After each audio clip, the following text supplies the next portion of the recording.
Hello and welcome, I'm Cara Scrivener, and today I'm going to do my April book haul. I have looked back at my book haul revisits and I don't get a lot of books in April for some reason. So this year I was like, well, I guess I have to make up for it. Also, I found some books for $1 and then I was given a bunch of books. So that's why the majority of the reason why I have so many books. But I will start with the classics that I found. I was so excited to get these. I got Merchant of Venice and this is great. I don't love this cover. I think that this guy looks weird and there was two different covers, but I love these editions. Like they are so opened and they have lots of notations in them and like room to really annotate.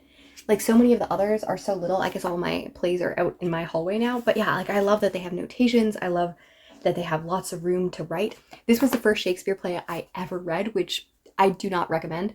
I have a whole Shakespeare journey tag where I talk about this, but like this is the book that I was told to read in grade 9 and wrote papers on well before I read like A Midsummer's Night Dream or Romeo and Juliet or the books that you normally start with Shakespeare. So yeah, I'm really looking forward to rereading this sometime and kind of doing an in-depth study on it because I think that it does have a lot of interesting, beautiful themes and conversations and characters I love.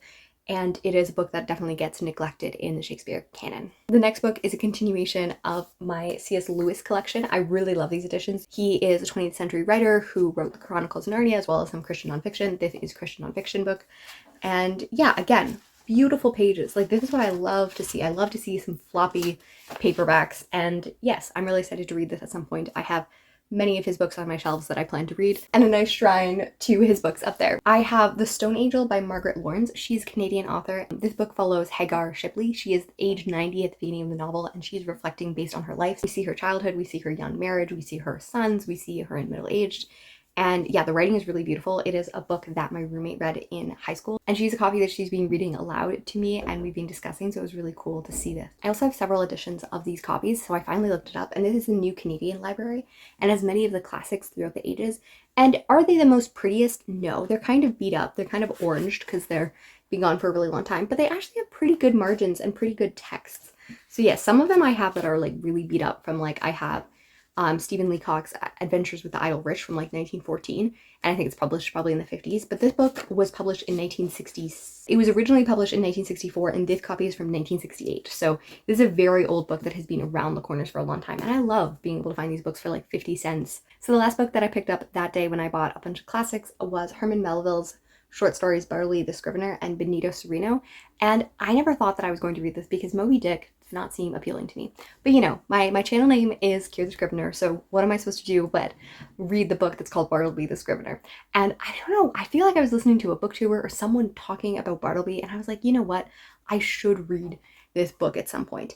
And I did read it. It took me like an hour and a half to read in December, and it was funny. It's quite funny. Let me read a little bit of the beginning. I'm a rather elderly man. The nature of my avocation for the last 30 years has brought me into more than ordinary contact with what seems an interesting and somewhat singular set of men, of whom as yet nothing that I know of has ever been written. I mean the law copyists or scriveners. I have known very many of them, professionally and privately, and if I am pleased I could relate diverse histories of which good-natured gentlemen might smile and sentimental souls might weep.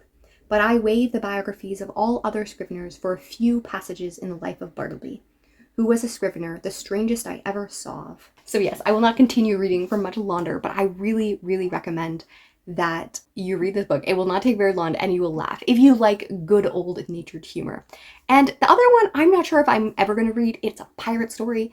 It looks like it is a pro-abolitionist novel, but it's also reductive in some places. But you know, I bought it for $1 and I really like this classic story. So I was like, you know what, I can only read half of it and I will be happy. The next book that I'm going to talk about are all books that have been given to me, and these are some of them. And yeah, I'm going to talk about first, which is the poetry collection. My friend Hannah gave me this, and it is really pretty. I don't know much else about it, but I do like collecting poetry. It looks like it's a beautiful singular poetry, and I enjoy this kind of poetry. So at some point when I want to talk about grief, I will read this book, and it looks like one of those things that you should like the felt, you should touch, and it will be fun. The next books are all from my friend Gemini. She brought in a bunch of books that she had already read, and she said, you know, whoever wants to take them can take them. And I was like, you know, everyone else was like, I'll take one. And I was like, I'll take all 5 of these that I've been wanting to read. So This is me being overindulgent. But the first one is the Jane Austen Society. I'm a huge Jane Austen fan, and this is by a Canadian author, which always makes me really, really excited.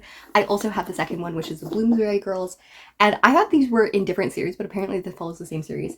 My friend Cara talks about the fact that this is one of the only books without girl hate in it, and like how they all get along and how refreshing that is, and also Jane Austen. So hopefully I will read these like this Jane Austen July or something like that. They are not the same size, which is deeply frustrating. They're like, oh, the first one is good, so we'll make the second one bigger. Like, how am I going to put these on the shelves next to each other? It's very frustrating. The Bloomsbury Group was the name that included Virginia Woolf and her husband and many other people in that era. So yeah, I am excited to read both of these books. The next book that I'm going to talk about is The Bookish Life of Nina Hill.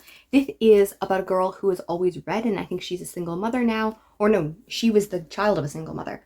And now she's in middle-aged and she's reading and stuff like that, and she wants to work at a bookstore. So yeah, will I read this book? Hopefully. It's a book that, you know, I was like, I'm appealed by it many years ago when it came out, and then I've never read it. So I might end up passing this on, but I saw it and did take it. This is a book that came out last year that I have been excited to read, but I don't know the complete description of it, but it is The Pineapple Street by Jenny Jackson. I believe it takes place in Brooklyn and deals with various people in the street, and they're like intersecting each other's lives, and I love nosy people. I love nosy fiction. I must admit that whenever I see it, I'm reminded of How I Met Your Mother and the pineapple incident and like how that happened. Like that's all I can remember, especially since both books are set in New York. But yeah, I am actually really excited to read this book because I heard lots of good things. If you liked it, I would love to hear your thoughts about it. And then I also have The Dutch House, and this is by Anne Patchett. I'm really, really excited to read Tom Lake by her. So when I saw this, I thought, oh yes, it's again a really beautiful, it has the like dappled edges and then the big margins and like the beautifulness to read. Like these are the kind of books that I wish all paperbacks, and I wish that hardcovers did not exist, because hardcovers are the worst and they're heavy, and these are just so beautiful and,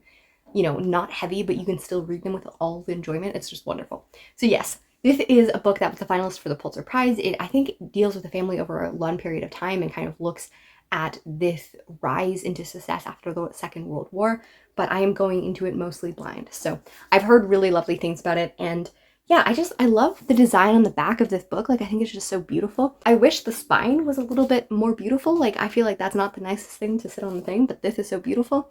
Anyways, apparently I'm talking a lot about aesthetics in this book haul, but you know. And then the last book is one that I picked up for myself. I found it at thrift store, and this is A Tale of the Time Being by Ruth Ozeki. She is another Canadian author, and she won the Women's Prize 2 years ago for The Book of Form and Emptiness. And this, I think these books were next to each other. I think there was a big gap between them. It takes place both in Tokyo and in Vancouver Island. The part that takes place in Vancouver follows a middle-aged author named Ruth, which is a little suspicious of autofiction. She's just walking on the beach and going about her day when she finds a diary in a Hello Kitty lunchbox that has a diary of this girl who lives in Tokyo, and I think she's 13 years old, and she's writing about how she's being bullied. She's writing about all of her life, and they believe that it is washed ashore after the tsunami in 2011. So she's kind of like getting very invested in this story of this girl who she doesn't really know the ending, but she knows that she's really struggling, and you know, it's kind of a very interesting take on it. I've been really interested in reading this book for a long time, so I'm really glad to own it. So yes, those are all my books that I bought or mostly received in April. I'm really excited for all of them. Tell me which books you think that I should prioritize. I think that I'll probably end up prioritizing this as my first book, and then The Dutch House. And yeah, I've read some of the others. Pineapple Street is also appealing to me, so I don't know which books I'll end up reading first, but I would love to hear your thoughts. And yeah, I love having bookish friends who give me books.